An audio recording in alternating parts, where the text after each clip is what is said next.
Bismillahirrahmanirrahim. Assalamualaikum warahmatullahi wabarakatuh. Waalaikumsalam warahmatullahi wabarakatuh. Alhamdulillah. Alhamdulillahirabbil alamin. Assalatu wassalamu ala sayyidil awwalin wal akhirin. Sayyidina wa maulana Muhammadin sallallahu alaihi wa alihi wasallam wa ala alihi washabihi wa man ihtada bi hadahu ila yaumiddin. Amma ba'd. Puja serta puji syukur kita haturkan kepada Tuhan alam semesta yang senantiasa memberikan rahmatnya kepada seluruh makhluk-makhluknya. Dan syukur kita alhamdulillah diberikan kesempatan bisa berkumpul di malam hari ini di tempat yang insyaallah Allah berkahi. Terlebih lagi syukur kita sebagai umat kekasihnya yang diberikan kenikmatan terbesar, yaitu kenikmatan Al-Quran beserta penyampaiannya lewat kekasih kita baginda Muhammad sallallahu alaihi wasallam. Salawat serta salam kepada baginda Muhammad sallallahu alaihi wasallam dan kepada ahlul baitnya beserta para sahabatnya yang mulia. Sebagaimana Allah dan para malaikatnya senantiasa memujinya, yang berbunyi di dalam firman-Nya, innallaha wa malaikatahu yusholluna 'alan nabi ya ayyuhalladzina amanu shallu 'alaihi wa sallimu taslima.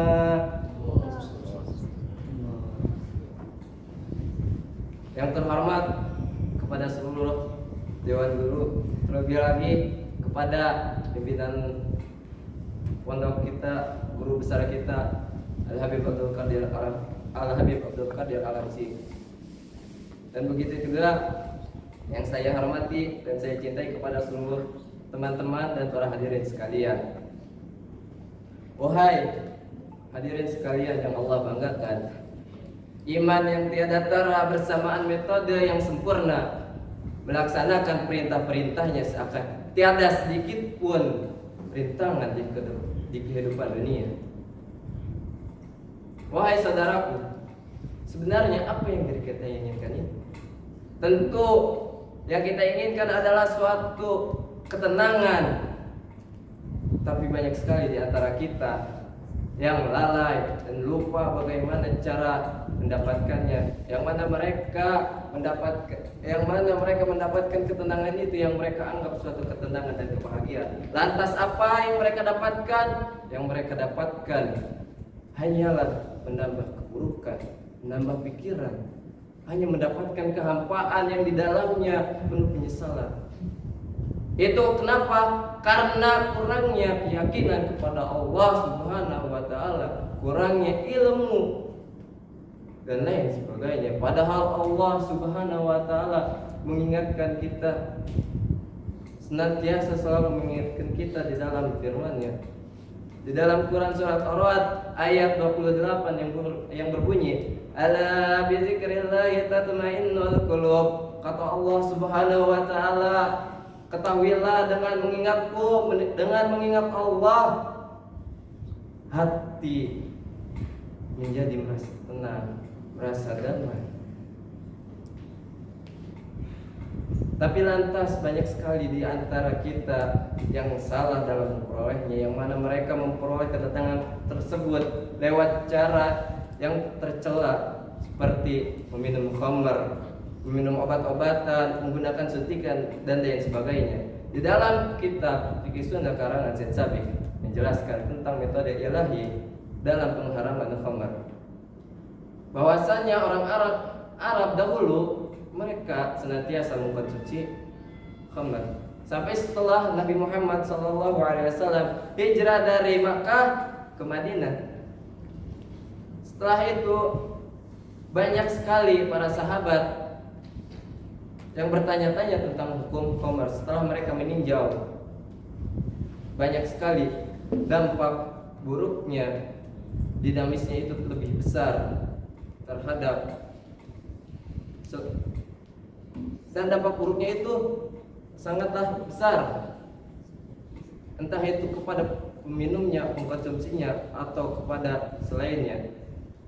Kemudian Allah Subhanahu wa taala menurunkan firman-Nya yang menjawab pertanyaan-pertanyaan mereka di dalam Quran surat Al-Baqarah ayat 219 yang berbunyi, Yas'alunaka 'anil khamri wal maisir qul fihima ismun kabirun wa manafi'u lin-nasi wa ismuhuma akbaru min naf'ihima. Jelas bahwasanya di dalam ayat ini walaupun ada manfaatnya, tapi ingat dampak buruknya itu lebih besar dibanding manfaatnya. Kemudian Allah Subhanahu wa taala mengingatkan, melarang terhadap orang yang mabuk dalam salatnya.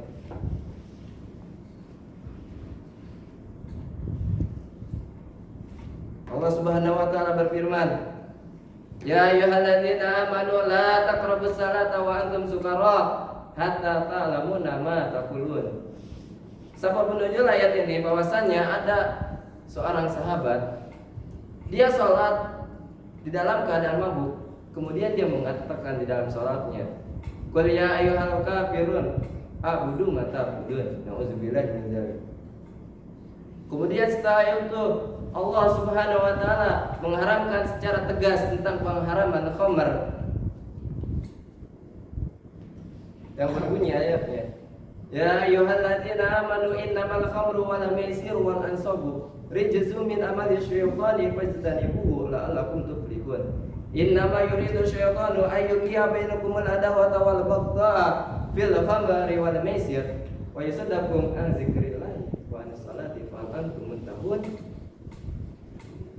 Jelas bahwasanya di dalam ayat ini keburukan itu hanya menambah keburukan yang lain, menambah pikiran, tidak akan menambah suatu kebaikan, apalagi mendapatkan ketenangan. Bagaimana mungkin kita mendapatkan ketenangan sedangkan pikiran kita, hati kita, ingatan kita tercegah dalam mengingatnya, tercegah dalam mengingat terhadap Allah Subhanahu wa taala. Syekh Sabiq juga menukil perkataan Al-Ala Al-Maududi di dalam kitabnya Tanqihiyat, bahwasanya apa?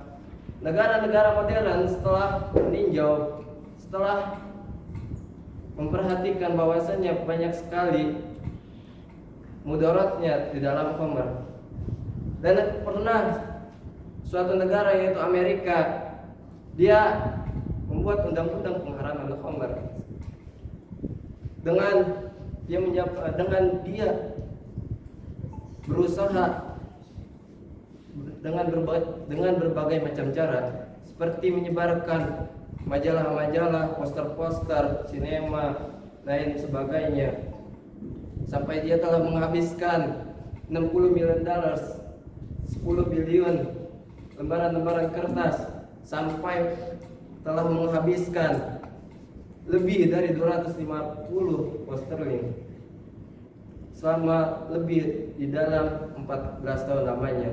Sampai pada tahun 1933 masyarakat Amerika mereka memberontak bahwasannya agar Homer tersebut dibolehkan untuk dikonsumsi oleh masyarakat.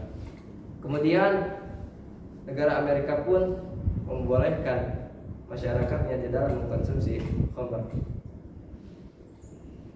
Wahai hadirin rahimakumullah.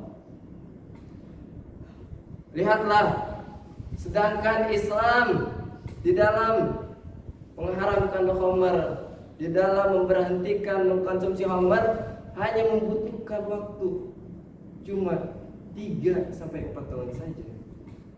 Dan itu sudah orang-orang muslim, mukminin tidak lagi ada yang mengkonsumsinya. Itu atas dasar kecintaan, keyakinan dan cara yang kuat lagi tepat. Mereka hanya hidup ingin untuk mendapatkan akhirat dengan cara senantiasa taat kepada yang hadirat. Maka mereka akan mendapatkan kebahagiaan, mendapatkan ketenangan sesungguhnya di dunia ataupun akhirat, cepat maupun lambat. Mungkin cukup sekian pidato yang saya bisa sampaikan. Mari kita berdoa kepada Allah Subhanahu wa taala. Bismillahirrahmanirrahim. Alhamdulillahirabbil alamin. Allahumma shalli wa sallim ala sayyidina Muhammad wa ala ali sayyidina Muhammad. Ya Allah, yang Maha Pengasih lagi Maha Penyayang. Berkahilah seluruh apa yang kita miliki dan apa yang kita lakukan ini. Dan berkahi ilmu kita dan jadikanlah kita kebanggaan Engkau dan kebanggaan kekasih Engkau Nabi kita Nabi Muhammad sallallahu alaihi wasallam.